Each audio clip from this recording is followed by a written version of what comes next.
Hi friends, welcome to Backyard Homestead. Today we're going to make a few things as part of our pantry challenge. Yesterday we made the smoked tri-tip chili and that was amazing. And today, well, it's lunchtime, but I'm making breakfast for lunch. We didn't eat breakfast. I'm going to make some quick buttermilk biscuits and some chicken fried steaks that we bought that were in the freezer, not homemade, and then some country gravy. And I got this out of the pantry. It's a breakfast sausage that I canned. It says 7/22.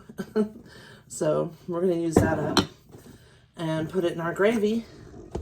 And then let's make the buttermilk biscuits really quick.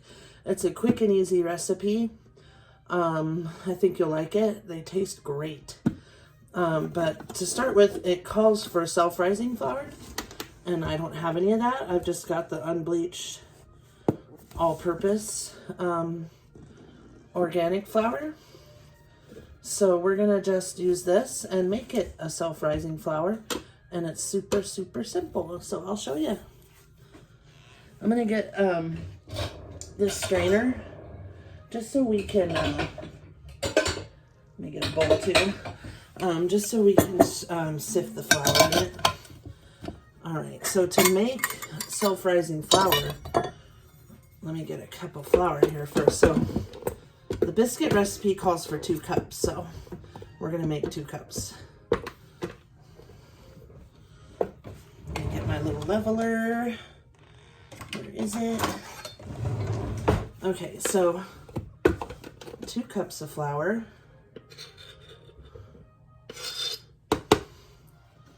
Into the little sifter thing. I don't have one of those old-fashioned... Actually, I think I do have one of the old-fashioned sifters. Who knows where it is? Okay, so to each cup of flour, you want to add a half a teaspoon of salt and 1 teaspoon of baking powder, and that makes it a self-rising flour. So, let's see, where's the half? Okay, so a half a teaspoon of salt, and we did 2, so we're going to do 2. I put my salt in here now because my husband broke the salt shaker. And then it would be 2 teaspoons of baking powder. And that's how you make self-rising flour.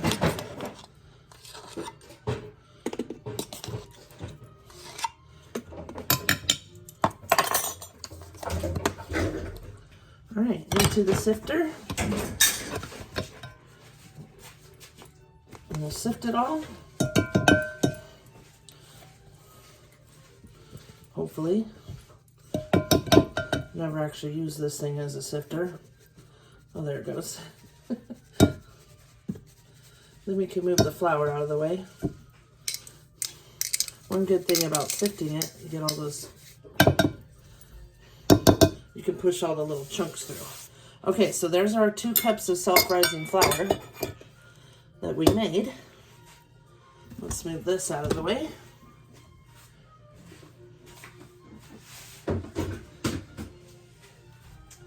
Oh, another thing we're gonna need is the cheese grater.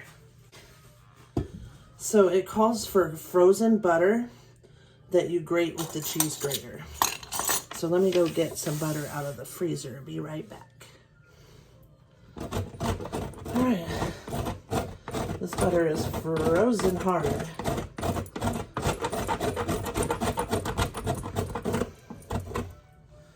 I have carpal tunnel, so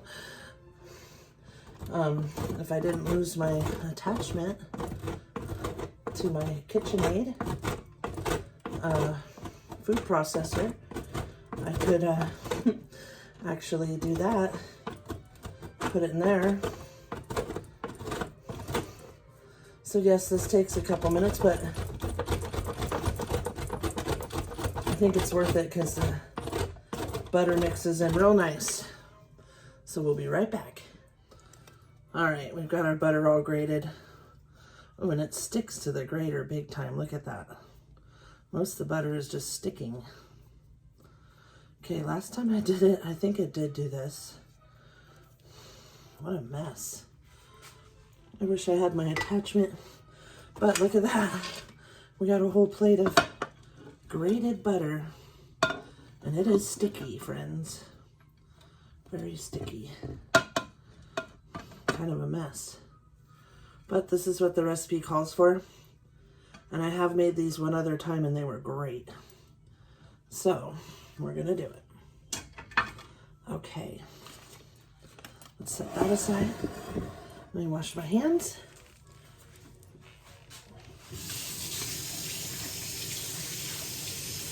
I also put the tiny end in the cast iron skillet, just so we could butter it up, and that's what I'm going to cook them in, is that cast iron skillet. The little Yorkie is under my feet. I've got this little pat of butter in here. I'm going to put the pan in the oven. Let it get hot. And it is hot. Ooh, 450. Watch out, baby. Okay, let's get to it. We need a cup of buttermilk.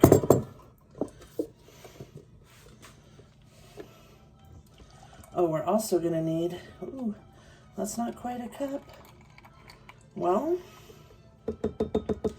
I think I'll just add a little bit of half and half. Actually, I ran out of half and half too, but I have one out in the garage, but we're just gonna use a little cream. We'll add a little heavy cream, and that will not hurt anything one bit. Okay, so you pour it in there, and that is it.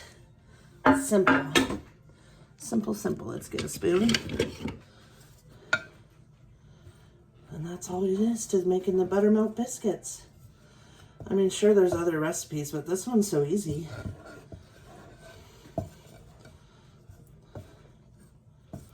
I got this recipe off Pinterest, and the blog is called Divas Can Cook, and she says this is her grandmother's recipe, so just wanted to mention where I got it. Okay, it's at the point where we're gonna have to get in there with our hands.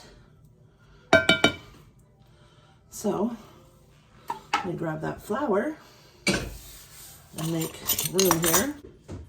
Now, last time I made them with a smaller biscuit cutter, and I wasn't thinking, like, I thought they would grow a little more, and they didn't. So, word to the wise, use the size biscuit cutter you want to make them. Okay, we're not going to mix too much, just enough to get all these ingredients sticking together and into one ball, not ball, but you know, all stuck together. She says it'll be a shaggy dough, which it is, but we want it to come together and stay together. You don't want to work it too much and melt too much of the butter. Kind of like pie crust. Overwork it and it'll be tough and disgusting. Okay. This should do it.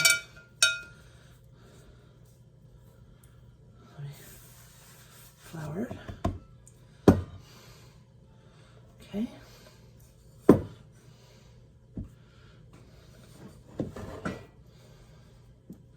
What I do is if some of the ingredients are still dry, just pinch them into the flour and they will come right together. Just like that. Now, she did say if it was a little dry, you could add more liquid, but I think we're just going to knead it a little and it should be fine. It's like I said, we don't want to overwork it too much too. Okay, that looks about right. That's about the consistency you want. Let me find my biscuit cutter. I should have done that first. I'm gonna go with this one, which seems really big. But they'll be big biscuits then. Okay, let me check on our pan and get it out real quick. I don't want that butter to burn. Oh yeah.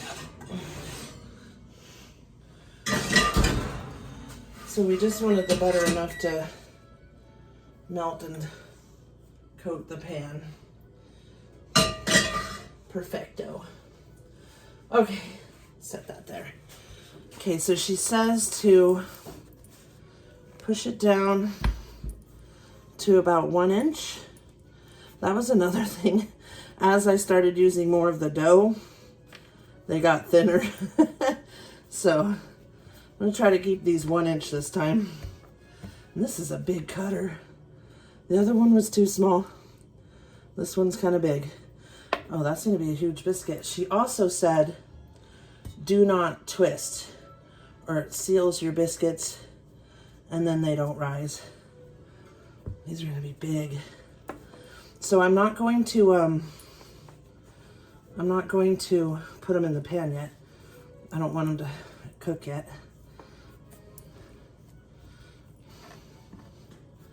So it's just me and my husband, so I guess it'll be fine that they're big biscuits. What you could do is double the recipe. Anyways, just keep doing that till you use up all your dough. I'm trying to keep them consistent. Like last time I had little thin pucks. It wasn't great. So we're just gonna keep at it. So I think the other biscuit cutter was too small and this one's a little big. Maybe next time I'll double the recipe. See, you know what? Maybe we'll just kind of make, you know what? We're just gonna kind of shape this one ourselves. What the heck? That one can go in the middle. All right, there we go. In the pan we go. There. All right. Now we're gonna put them in 450-degree oven. I believe it said for 13 to 15 minutes. I'll go back and make sure. Oh, this stuff is heavy. My stove's already a disaster. It doesn't stay clean for long. Let's clean this mess up, and then we'll start with the gravy. Actually, maybe I'll fry the steak things first, and then do the gravy. So I brought this can of sausage to make for the gravy, so it had some fat. Move these beans. By the way, I've drained these beans and soaked them for our canning, and we're gonna can some ham and bean soup. That'll be on the next video if you're into canning, or if you want to learn, or if you have that pressure canner sitting on your cabinet or in your cupboard that you haven't used yet. Watch my next video and let's learn how to can. So easy, not intimidating at all. Boy, I tell you, I can mess up my kitchen in like 2 seconds. By the way, in my last video, we made an apple pie scone, and those were so delicious. The recipe did not call for the maple vanilla glaze that I put on, but I'm so glad I did, because without it, they would have been a little bit tasteless. I mean, they had the apple pie flavoring, but they just weren't super flavorful. Okay, let's get a frying pan. make these steaks. And these are just store-bought chicken fried steaks. Watch out, baby. Let's get some oil.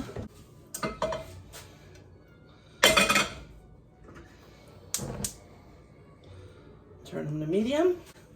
And I have never bought this before. Usually I make my own chicken fried steaks with a cube steak. But these were like a convenient item, which I usually don't buy. And they look kind of like restaurant ones, so they're probably not very good. But we're going to try them. It's something quick that I can make us for lunch. Because I got to do this canning, do turkey soup, a whole bunch of stuff. Smell them. They really don't even smell like beef. You know, my husband would probably want to. Okay. I'm gonna get a baggie for these, actually. It's all about using stuff up in the freezer, and this is probably something I'll never buy again. They don't look like that great a quality. They do come with a little gravy packet, however, that, oh, it looks like watered down. I was thinking I could add it to my gravy. I don't know. I think we'll just make my gravy. I'll let these fry up, then we'll get the gravy started. Okay, we're back. So I checked, it says to cook them about 13 minutes, the biscuits. So I have a country gravy mix. It calls for 1.5 cups of milk, but I don't have any milk.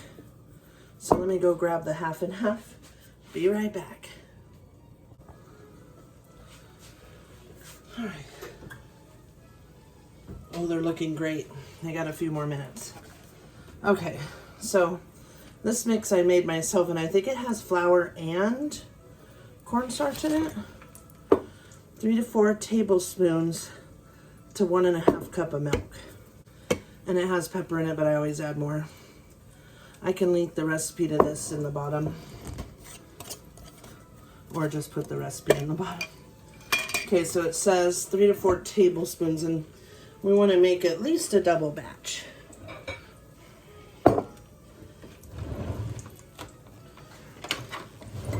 So, this is a tablespoon.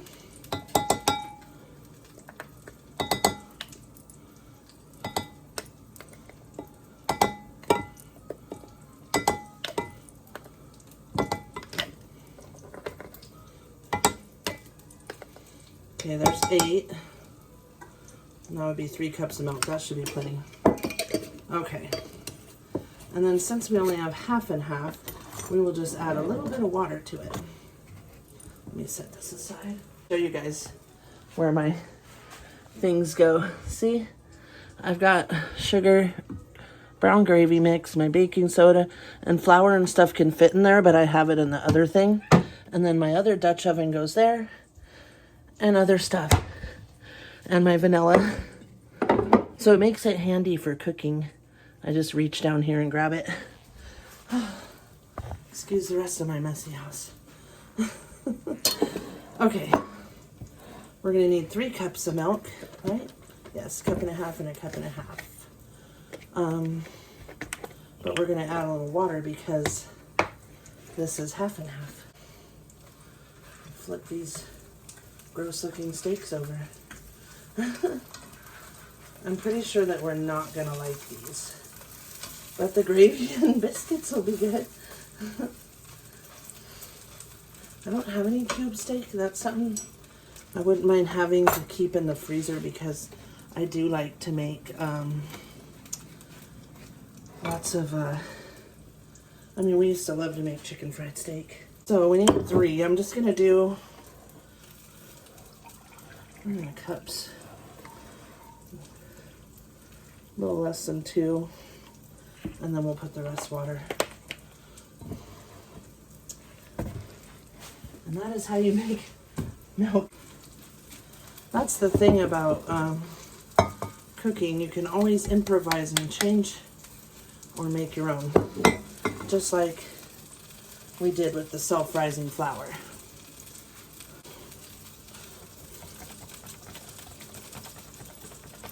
Now to me, I like to add a little more pepper than what's in this mix. I know it has some pepper, but I was getting tired of mixing, grinding. Since my husband's dumb electric one I'm always complaining about broke. Then I had to grind a bunch of pepper at once. Then I was missing the thing. So let's put some pepper in here. It does already have salt and I think some other seasonings. We'll see how it tastes. We like our country gravy with lots of pepper. Okay. Let's check these steaks. I want them to at least get a crispy shell. All right, time for more tea. Oh, that's delicious. Let me show you guys the tea I'm drinking. I just got it off of Amazon. So my favorite tea is Earl Grey, because I love that bergamot. This one is called Zest Tea. 3 times the caffeine, energy tea, and it's Earl Grey.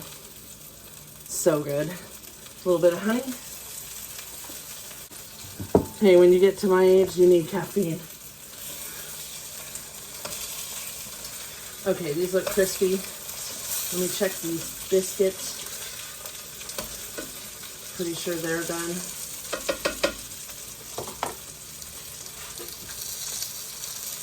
Tiny bit more. We want them to get browned. And then let's open our jar of sausage that I canned in 2022. And yes, it'll still be good. That is if I can get it open. Woo!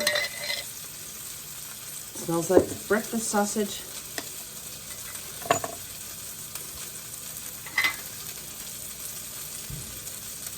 Now this will be my first time trying it. I canned like six packages, so we haven't actually tried it yet. All right, let's get a plate for these so we can put this sausage in.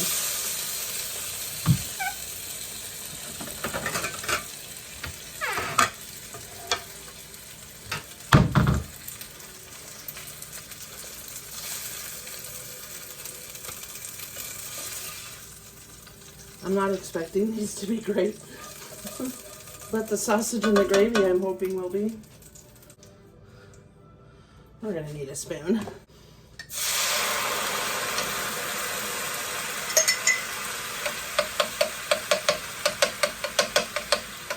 Okay, let's hope this is delicious. It smells good. It kind of smells a little bit like Spam. It smells a little like Spam. It's weird.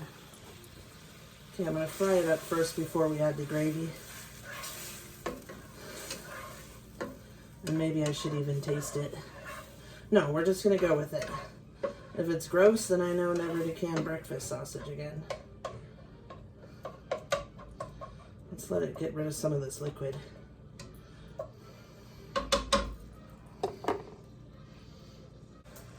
I better use both. This is a hot pan. Oh, they look beautiful. Look at those. Ooh, and it is hot. Okay, let's turn this oven off. Let's show you.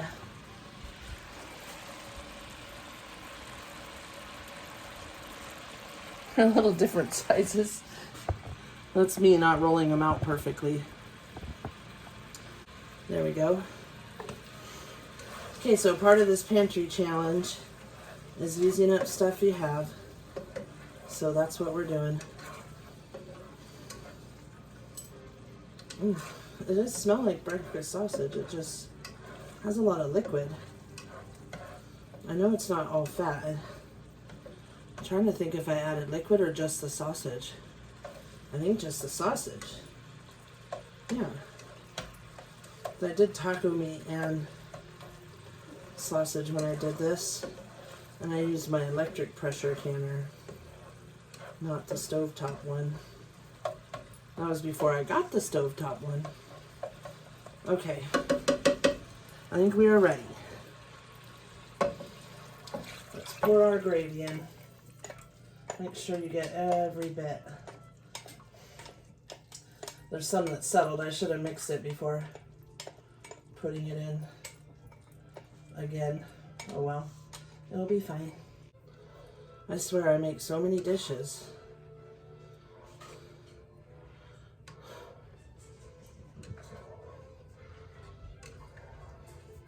It's like impossible to cook without.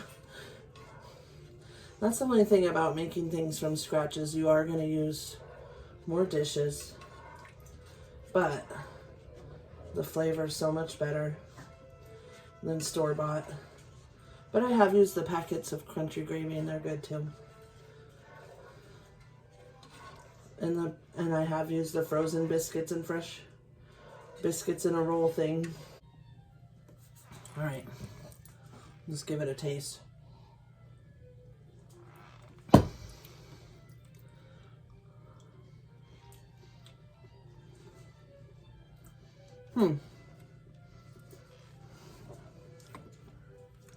So it does taste like breakfast sausage. It's not weird. It kind of has a spammy taste. It's different. Okay, let's try this gross store-bought chicken fried steak.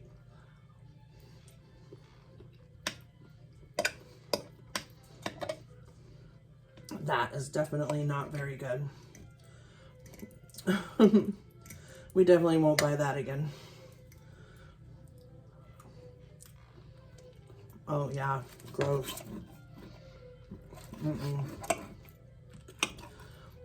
I don't even know if it's beef. It might be soy. Yeah, that's something we usually don't buy.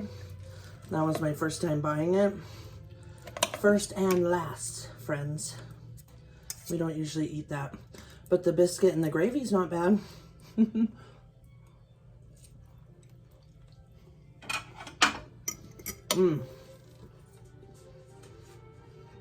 The biscuit's so good. It's so light and fluffy and airy. Easy recipe. Thank you for joining me in this day 2 of Pantry Challenge. I'm probably not going to record every day because I have to go back to work. And I've had 10 days off and it's been great, but time to go back to work and earn some money. Anyways, Happy New Year, friends. Have a great day.